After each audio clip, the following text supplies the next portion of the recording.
this is Ghana Sports. Welcome to another edition of our discussion segment. Now, news came in that Erik Ten Hag has been sacked by Manchester United. There's been mixed reactions to the news, and we had to delve into the coaches who are probable to take over from the United manager. I have here with me my colleague Emmanuel Enin, who is here to join me on the discussion segment. Welcome, Enin.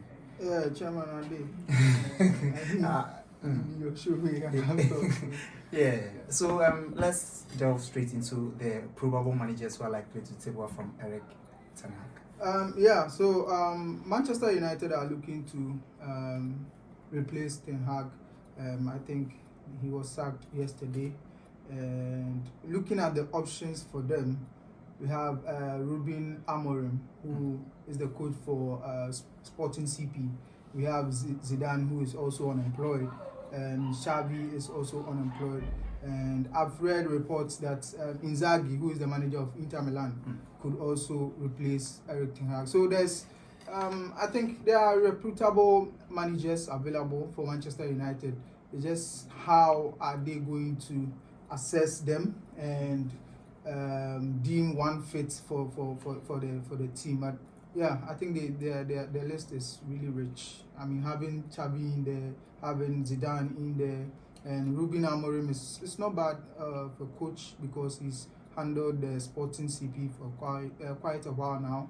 He's won the Portuguese league before and has built some reputation for himself. So yeah, it's a rich list. Yeah. So one thing that has been a concern is that whether they appoint a permanent manager now or they wait to the end of the season, do proper assessment, and then maybe you could explore all options. Inzaghi could be available at the end of the season. But I think now Ruud van Nistelrooy is most likely to take over. The report is Ruud van Nistelrooy taking over from Erik Ten Hag.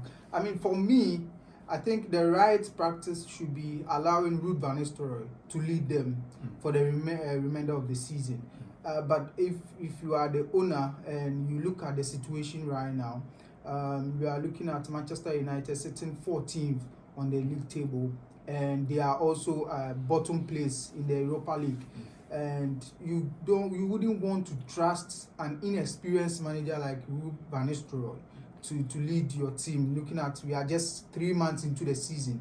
There's more matches to play, and there will be risk. So I think bringing in Ruud van Nistelrooy, who has proved himself to deal with the situation, is also good. But for me, I think they should have left Ruud van Nistelrooy to lead them because he's coming from PSV. He has impressed in the Dutch league and everything. So you give him the benefit of the doubt to lead the team for a while. He's a legend, so he will get that kind of support from the players, respect from the players. So I think that should have been the practice, the right practice. So they would get time to assess the situation and also be in a pole position to hire a very good manager, because every top manager would like to take over a team where he will start the season himself, go to pre-season and do everything by himself. But I think the owners want Amorim right now. So yeah, I think it's also a good choice.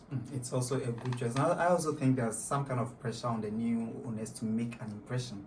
I mean, there's been criticism from the fans. Yes, there's been criticism from the fans as to how, since they took over the decisions and how the team has been performing. I think the fans are obsessed with the team winning and getting good results at the moment.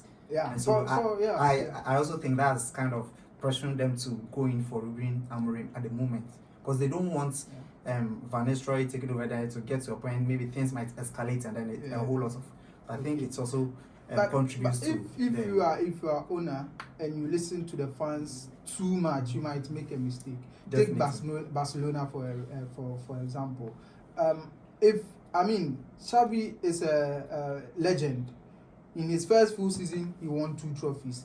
The following season, it didn't go well. Barcelona fans were willing to let him continue, but I think Juan Laporta saw the vision of the club he saw the players available, and he felt that with a top manager who is above Javi, the team can go to another level, and he made that decision, although some of the fans were not pleased with the decision. Now look at Barcelona right now. They are scoring, they are beating the big boys in Europe and everything. So I think if you are a club owner, sometimes you have to go against the will of the fans just to get the right results. And appointing Amorim is questionable, but for me, I think experience-wise, you would want to trust him to continue for the remainder of the season instead of Ruud van Nistelrooy.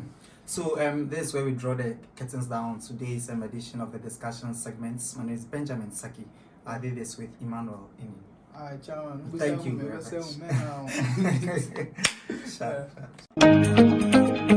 much.